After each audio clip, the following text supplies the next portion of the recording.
Okay, students, welcome back to this new video. This time we're going to study or learn about this topic, which is feature specification. Feature specification is another way to describe sounds. Remember, in the last video we saw sound description, but this time we're going to see feature specification. Okay, for this topic or this aspect, we need to use the symbols plus or minus to specify the presence or absence of the features that we have. Okay, for example, when I want to refer to a nasal sound, I have to use this plus nasal, and I have to enclose it in brackets. Okay, for example, when we have nasal sounds, they are specified as plus nasal. But when you have an oral sound, it has to be specified as minus nasal and never plus oral, okay? Because we are specifying the feature of nasality and not orality. Let's continue. Okay, the same way here, when we want to specify a sound, saying that that sound has the feature of voicing, when I say voicing, I'm talking about plus voiced or voiceless or minus voiced. Okay, here we have an error, a mistake. Let me fix it. Okay, if we want to say if the feature of voicing is present or not in a specific sound, then we need to use this terminology plus voiced, which means that that sound is voiced, but if we have this specification, which is minus voiced, that means that that sound that I'm describing is voiceless. Okay, you can notice here that I didn't use the word voiceless, but plus voiced or minus voiced. Okay, I'm going to try to explain this using an example. Let's suppose that you have a car, okay, and you want to talk about cars in terms of whiteness. Whiteness, okay? You want to say if the car is white or not. Okay, let's suppose that I have another car which is red, a red car. Then that car is not plus white but minus white. Okay, minus white means that that car is not white. Okay, the same way here, if the car is white, then I have to use the term plus white in terms of whiteness, because I'm talking or specifically about whiteness. I'm not talking about any other color. Okay, so the same way here, when I want to talk about nasality, I have to use the terms plus nasal or minus nasal. When I want to talk about voicing, then I have to use the terms plus voiced or minus voiced. So let's continue. Here I have a list of the different consonant sounds in English, okay? This is according to manner of articulation. Remember, in the last video we saw that. And if you don't remember these terms, you need to go back and study those sounds. Okay, according to manner of articulation, sounds or yes, consonant sounds can be stops, remember? So if they are stops, then they are minus continuant. Fricatives, if they are fricatives, then they are plus fricative. Sibilants plus sibilant. Sonorants plus sonorant. Obstruents minus sonorant. So pay attention here, okay? Because you need to pay attention to the different terminology that we are using in this list, okay? If you have an obstruent sound, if you don't know what is an obstruent sound, then you need to go back, please, and study that terminology. Okay, if they are obstruents, then they are minus sonorant, okay? And also nasals, they are plus nasal. Liquids, okay, the liquid sounds, the retroflex and the lateral, which l on okay, they are plus consonantal plus vocalic, okay? Glides, they are minus consonantal and they are minus vocalic. Please learn, you have to learn this these things, okay, about these consonant sounds. That is according to manner of articulation. Now let's see the terminology according to the place of articulation of consonant sounds. Okay, we have labials. Labials, if they are labials, then they are plus labial. So labiodentals, they are plus labial, they are plus dental. Okay, inner dentals, we have plus inner dental, alveolars plus alveolar, palatals plus palatal, alveopalatals plus alveolar plus palatal. You need to be careful because, for example, in this one labiodentals, you need to use these two terms, okay, plus labial plus dental. And also here in alveopalatals, it is plus alveolar and plus palatal. Never, never, never plus alveopalatal. That doesn't exist, okay, in this topic. Velars, they are plus velar, glottals plus glottal. So you need to be careful about this terminology, as I told you some minutes ago, because you are going to use these terms to describe specifically the different sounds that we have in English. I mean consonants and also vowels. Now I'm going to talk about vowels. Okay, remember that vowels can be classified according to highness, according to backness, right?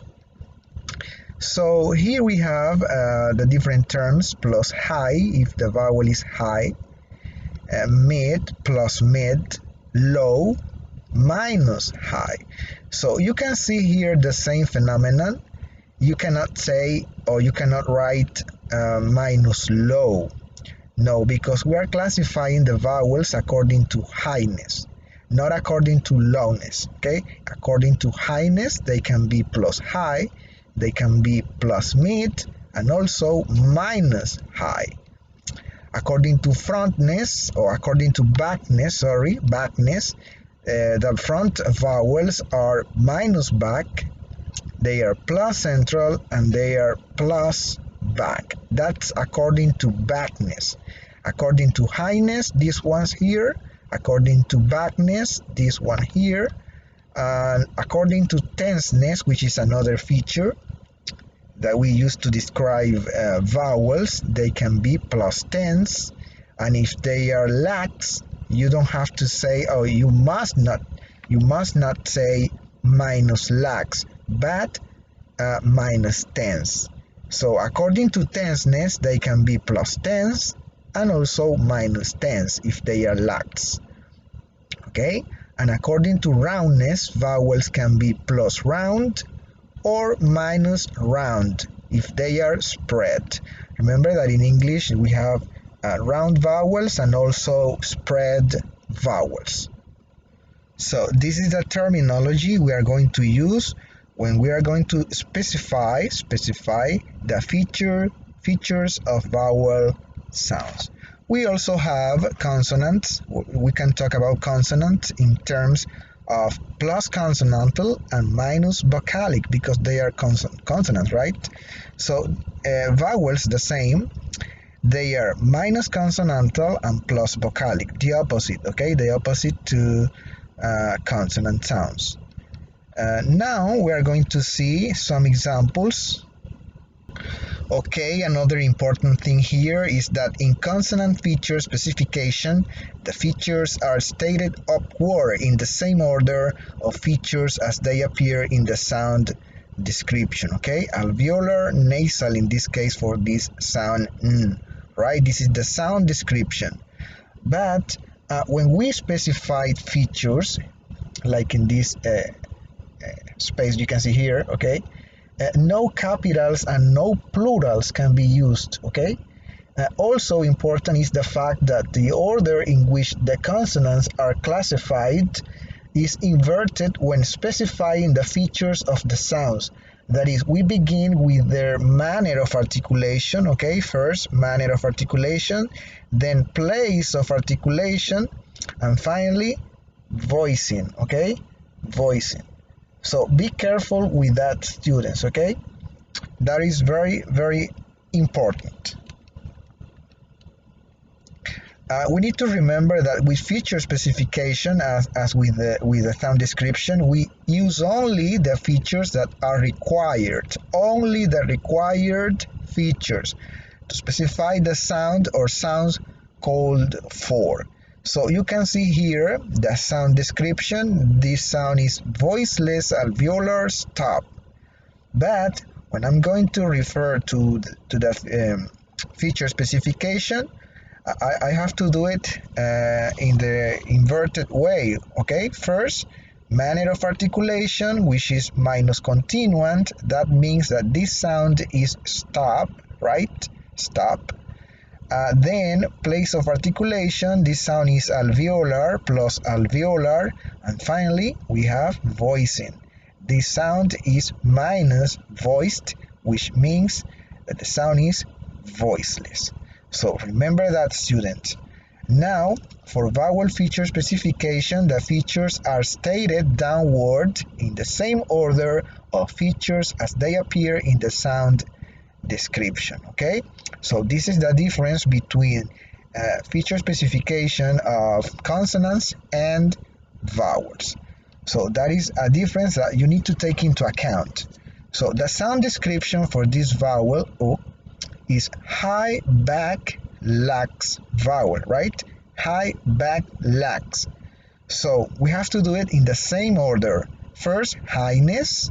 So according to highness, this vowel sound is minus high, minus high. According to backness, this sound is plus back.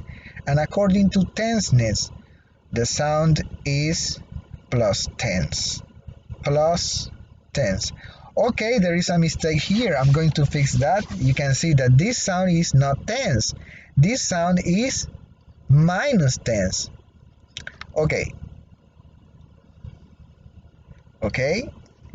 This sound is minus tense. It's plus back, and it is minus high. Okay, let's continue. Okay, students, let's see this example. I have this group of vowel sounds. Okay, you can see that all of these letters are vowels. So I have to describe it. I have to describe this group of vowels as vowels. They are vowels. Okay, but according to feature specification, they are minus consonantal and they are plus vocalic. This is the feature specification for this bunch of vowels, for this group of vowels. But let's suppose that you have also these two consonant sounds here in this group of vowels. Okay? So what would be the feature specification for this group of vowels? What would it be? If these two letters are included in this group of letters, of sounds? Well, we need to go back to see the chart, to see the list of different feature specifications, and we can see that liquids are described as plus consonantal plus vocalic. So what is the feature that liquids and vowels have in common? According to this, they are plus vocalic, and vowels are also plus vocalic. Okay, because sometimes liquids sound as vowels. That's why they are plus vocalic. Okay, so according to that chart or list of different feature specifications, this group of sounds can be specified as plus vocalic, only plus vocalic. So you can see that this is the feature specification or description for this group of sounds. Now let's see a practice. Don't worry for this practice, because you are going to have it in a piece of paper or in a PDF document. Okay, you have here, it says, give the phonetic description for each of the following sounds. Phonetic description is sound description, right?